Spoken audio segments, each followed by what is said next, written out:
Halo guys, balik lagi sama Gojam. Dan guys, hari ini ada pertanyaan bagus ya guys. Gue mau bahas ya.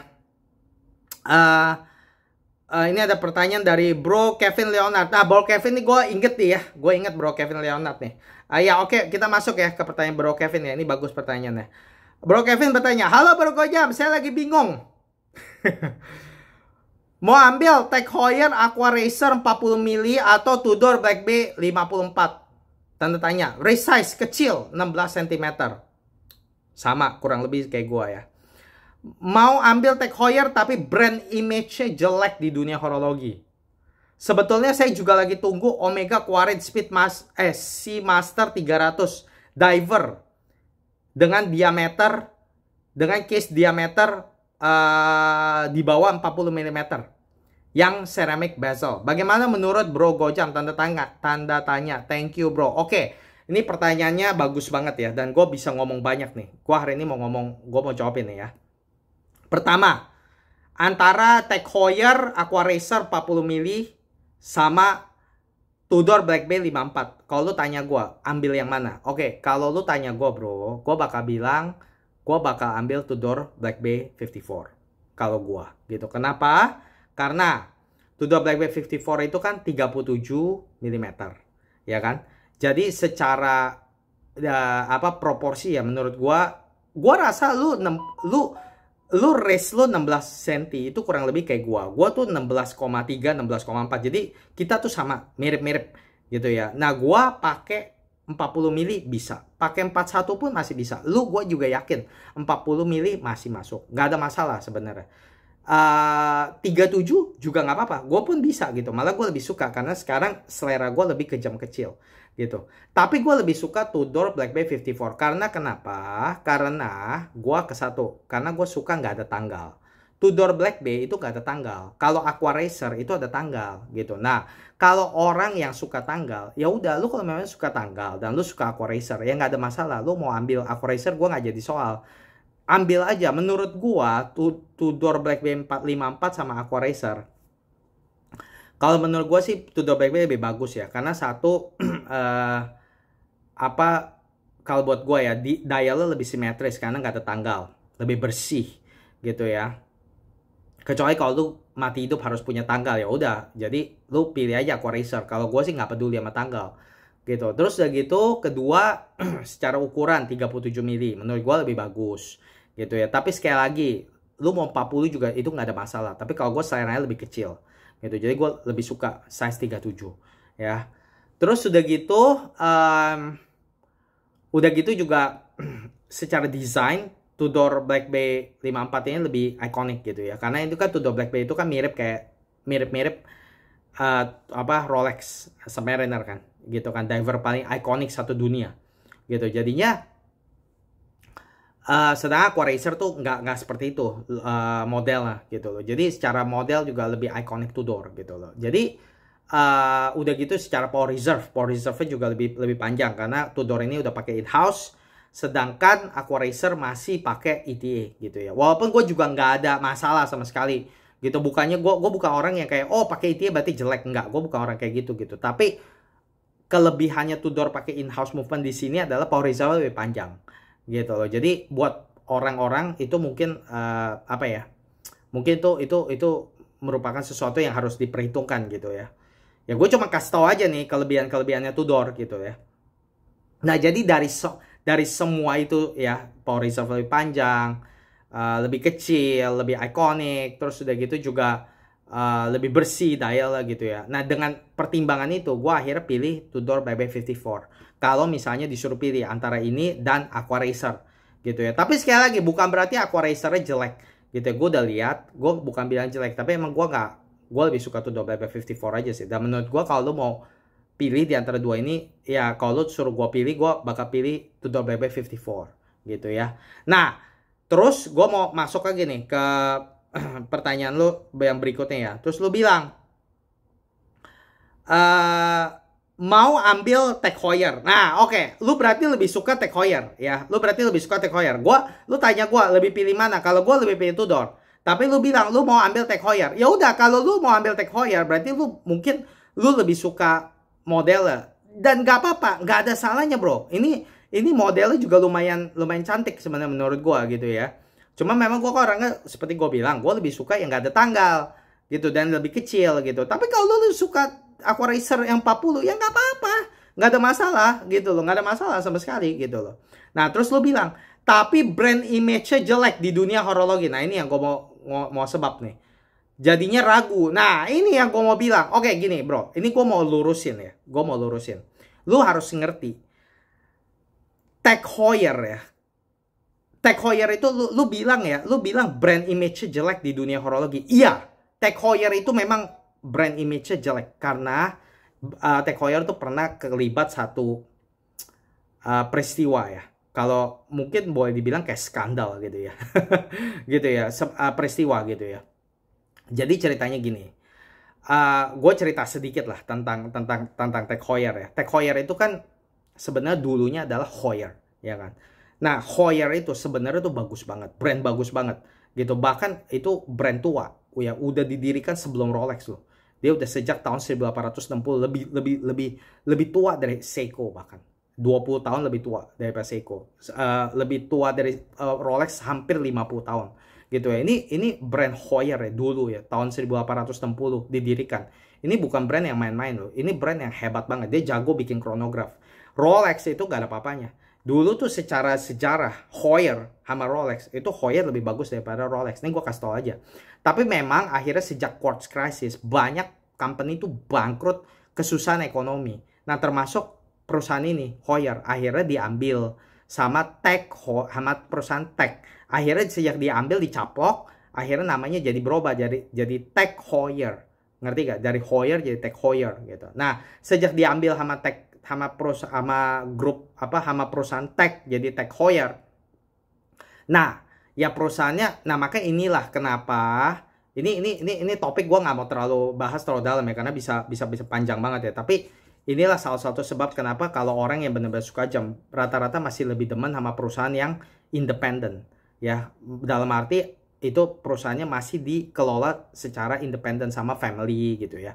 Karena kalau perusahaan jam udah dicaplok sama perusahaan besar, biasanya jadi goblok. Jadi nggak karu-karuan gitu loh.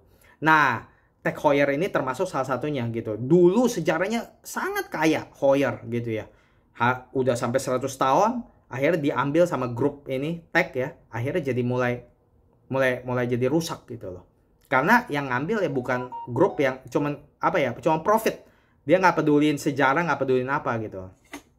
Nah, jadi singkat cerita gini, kenapa? Gue mau cerita sedikit kenapa brand image jelek di dunia horologi biar lu ngerti gitu ya. Nah, lalu akhirnya tahun 85 diambil sama Tag.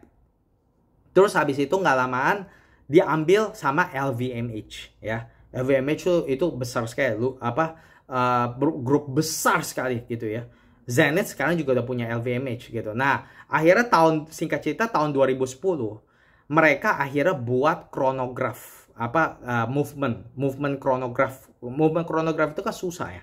Susah loh, nggak sembarangan. Nah, Heuer tuh dulu jago bikin chronograph gitu. Nah, tapi kan ini kan sekarang udah jadi Tag Heuer gitu kan. Nah, mereka tuh luncurin movement ya kaliber 1887. Itu yang mereka tahun 2010-an gitu. Dan mereka tuh iklanin bilangnya wah ini in-house. Kita bikin in-house, kita bikin sendiri semua gitu. Wah, dirakit dari nol lah tetek bengek gitu ya. Bilangnya dia yang buat gitu loh. Nah, tapi akhirnya waktu dibikin ya waktu akhirnya diluncurin ini movement ya kaliber 1887 di tahun 2010. Akhirnya ada orang yang jago ya, orang ahli, mungkin kolektor lah, orang yang suka sama jam gitu. Mulai dilihat kok konstruksinya mirip sama movementnya Seiko gitu, ngerti gak? Nah akhirnya ketangkep, akhirnya Tag Heuer juga ngaku itu ternyata mereka kan gembar-gembor bilang oh ini in-house, kita bikin sendiri, tetek bengek. Ternyata movementnya ambil dari Seiko.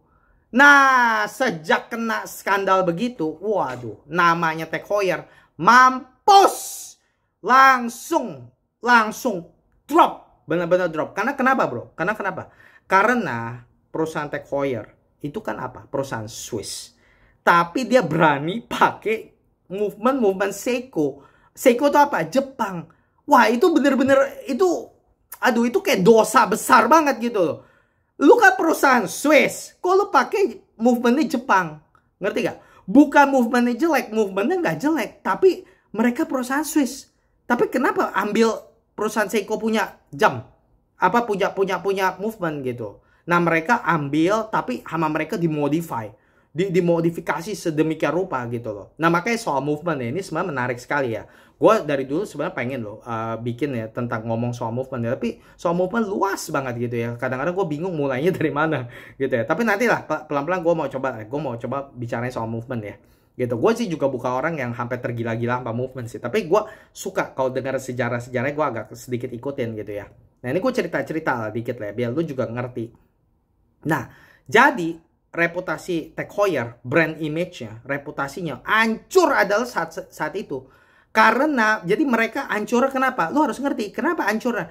Hancurnya karena mereka pakai movementnya Seiko. Ngerti gak? Movement Seiko diambil. Diambil, dimodifikasi ke orang gila, terus dibilang apa? Oh, ini gue yang buat. Wah, itu satu ya. Udah jorok, udah istilahnya ya orang bilang, wah brengsek nih, tukang tipu lah, apa segala. Kedua, yang paling orang nggak bisa maafin adalah apa? Lu kan perusahaan Swiss, kenapa lu pakai perusahaan Jepang punya movement? Nah, itu dia. Nah, yang seneng sama peristiwa itu apa? Seiko yang seneng. Karena apa? Karena orang jadi tahu dong. Jadi Tag Heuer makin ngerosot, Seiko-nya malah naik. Karena kenapa? Orang lihat, wih gila, Tag Heuer aja pakai movementnya Seiko loh. Wah, berarti Seiko ini top gitu. Nah, makanya Seiko yang ketawa-ketawa, Tag Heuer-nya malah nangis bomba itu ketangkep gitu loh. Goblok lah benar-benar. Jadinya akhirnya ya, sampai akhirnya tuh waktu itu ya CEO-nya apa gitu ya, juga akhirnya ngaku lah. Dia ngaku gitu. Dia ngaku kalau Tag Heuer tuh pakai emang pakai Seiko gitu. Tapi dia bilang gitu, bukannya main asal mentah aja begitu. Mereka modifikasi gitu loh. Tapi orang tetap nggak bisa maafin. Karena kenapa? Karena lu tuh perusahaan Swiss. Kenapa lu pakai Jepang punya movement gitu ya. Nah, itu tuh di dunia horologi tuh begini-begini tuh kayak penting bro gitu. Ngerti gak gitu loh. Jadi gue harus kasih tau lu, itulah sejarahnya gitu, kenapa brand image-nya hancur, reputasinya jelek gitu loh. Tapi lu harus ngerti, tapi itu bukan berarti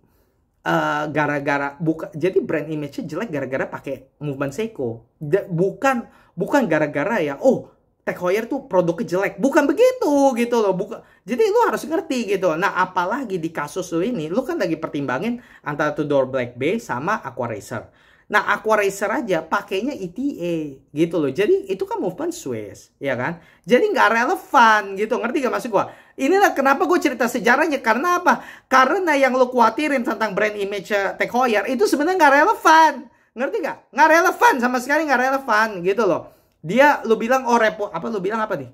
Lu bilang brand image-nya jelek di dunia horologi. Iya, tapi kenapa? Lu makanya harus ngerti kenapa dia jelek.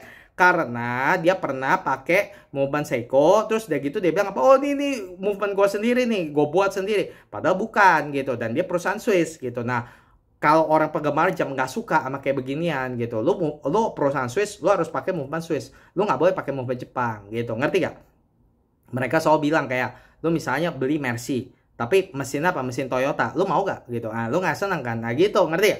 Jadi bukannya gara-gara, oh mesinnya jelek, quality produknya jelek. Enggak, sama sekali enggak. Apalagi di kasus lu ini, lu mau beli Aqua Racer. Aqua Racer movementnya aja ETA. Movementnya Swiss. Jadi nggak ada masalah sama sekali. Jadi lu nggak usah peduliin brand image Tag Heuer katanya jelek di dunia horologi. Nggak usah peduliin. Wah, seperti kadang nggak applicable, nggak relevan di kasus lu ini gitu. Karena Aqua Racer pakai movement Swiss. Udah gitu Aqua Racer movementnya Swiss itu ETA juga bagus. Jadi nggak usah khawatir. Dan gue kasih tau lu satu hal ya. Tag Heuer, walaupun brand image-nya kurang nggak bagus ya di dunia horologi ya. Orang udah sejak peristiwa itu ya, orang tuh suka anggap, Tag Heuer nih, udahlah ini mah. Udahlah, ada brand goblok lah inilah begitulah ya istilahnya ya. Tapi gue kasih tau lu satu hal ya. Gue pernah bicara sama orang yang punya Tag Heuer. Gue sendiri punya loh Tag Heuer tuh. Gitu. Gue kasih tau ya, secara desain ya, Tag Heuer tuh manis, lumayan manis gitu. Dulu gue pernah punya yang kaliber 5 gitu ya. Itu bagus. Gitu. Terus sudah gitu Tag Heuer itu juga gue pernah orang yang pernah punya chronograph Tag Heuer ya, dia bilang akurat banget, akurat dan kuat, movementnya kuat dan akurat gitu.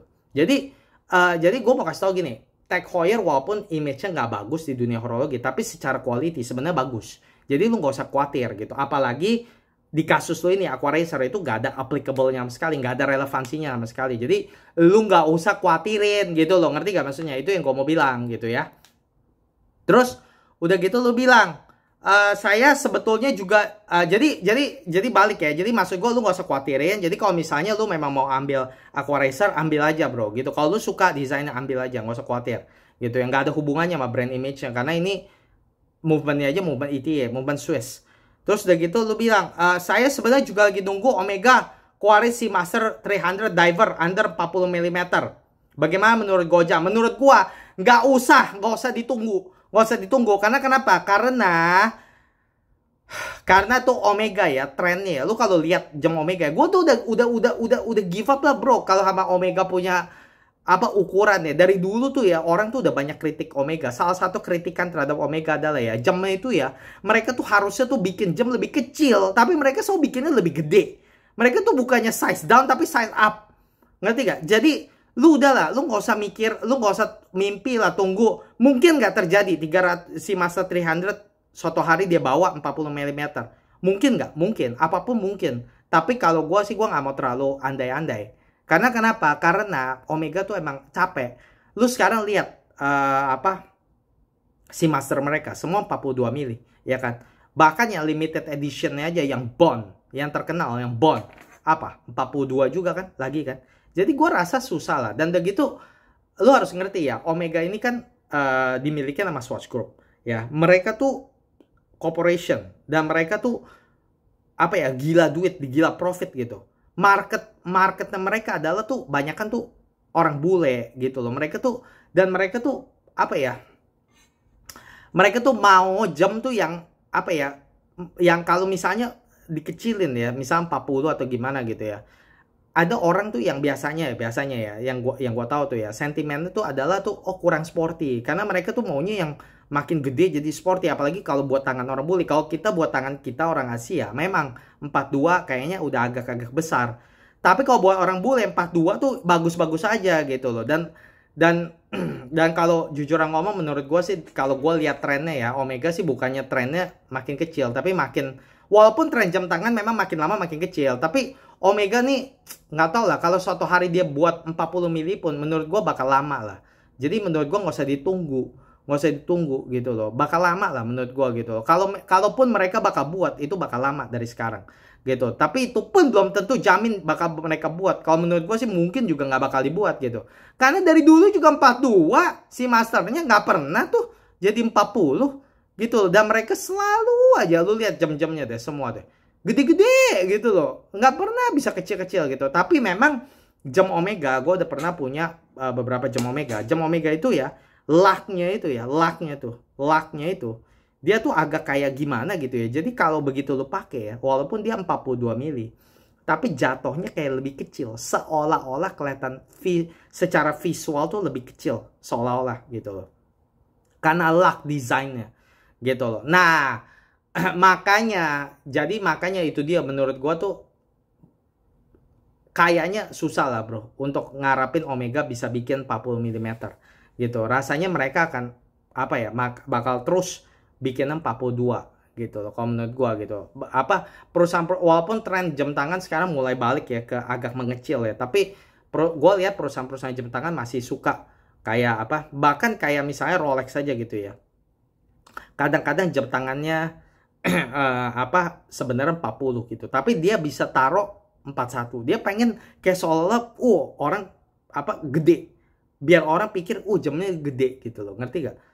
Tapi sebenarnya kecil jatuhnya gitu, ngerti gak? Jadi gue lihat sih kalau secara tren tetap perusahaan-perusahaan jam tangan ini masih belum masih pikirannya pengennya jam tangan tuh gede gitu loh, kayak 40, apalagi 42 tuh bukan bilang, kalau lu ngomong 45 nah itu kegedean, mungkin buat orang bule juga banyak yang nggak suka. Tapi kalau 42 buat orang bule itu masih oke gitu loh. Dan gua rasa sih ya biar gimana ya, pasar jam tangan itu masih lebih kuat didominasi sama orang bule ya, orang-orang barat dibanding orang timur gitu. Jadi secara size, makanya gue rasa untuk kayak perusahaan-perusahaan kayak Omega begini masih apa ya, dia masih favor pasar bule lah, pasar barat lah gitu. Jadi rasanya susah lah bro untuk dia bikin ke 40 lah. Jadi menurut gue nggak usah ditunggu.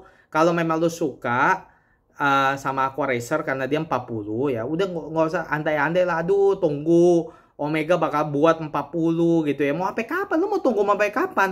Tunggu sampai kapan? Dia announce saja enggak gitu. Lu tunggu sampai kapan gitu loh. Mungkin bahkan nggak, kalau gue malah pikir susah, bahkan mungkin nggak terjadi. Kalaupun terjadi nggak tahu kapan gitu. Mendingan nggak usah nunggu. Gila bener, lu kalau dia buat 7 tahun lagi, lu mau tunggu 7 tahun.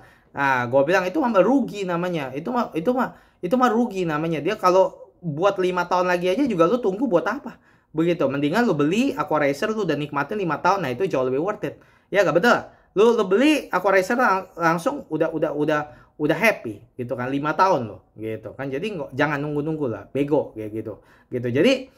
Jadi kalau menurut gua Aqua Racer sama Black Bay, kalau lu suka Aqua Racer, lu ambil Aqua Racer, nggak ada salahnya sama sekali. Movementnya juga itu ETA bagus, kuat, generik. Udah gitu juga itu gampang di service, murah di service, jadi nggak usah pusing. Terus udah gitu juga secara brand image, Tag Heuer itu sebenarnya kualitinya bagus. Jadi nggak usah khawatir tentang brand image-nya yang jelek di dunia horologi. Karena tadi gue udah ceritain, nggak ada relevansinya di dalam kasus lo ini. Dan ketiga adalah, nggak usah tungguin Omega Seamaster 300 yang dengan ukuran 40 mm. Karena itu kita nggak tahu kapan gitu loh. Dan udah gitu mungkin banget itu bahkan nggak pernah bisa dibuat gitu. Karena Omega kalau menurut gue pasarnya masih pentingin pasar orang barat, dimana orang barat 42 tuh nggak ada masalah. Kalau buat lu 42 masalah karena lu orang timur, gue juga orang timur. Kita badan secara fisik tuh lebih kecil gitu, tapi secara apa, orang barat bahkan orang Asia sekarang badannya besar gitu loh. 42 nggak ada masalah gitu loh. Jadi nggak usah pusingin, jangan pusingin gitu ya.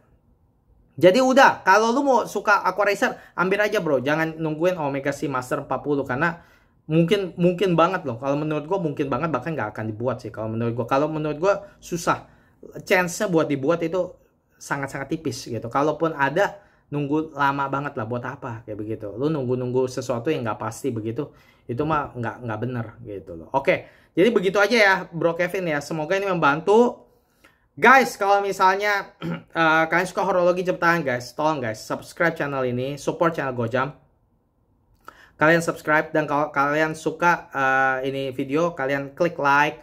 Kalian tinggalin komen kalian guys. Menurut kalian gimana? Apa yang gue urain ini kalian setuju gak? Kalau nggak setuju, kasih tau ya guys. Gue tuh suka loh baca-bacain komen orang loh, jujur loh. Gitu ya. Jadi nggak apa-apa gitu. Ini kan interaksi kan gitu kan. Gue ngomong, kalian juga ngomong. Oke guys. Dan guys, sehat selalu. Sampai jumpa di video Gojam berikutnya. Makasih guys sudah nonton. Bye-bye.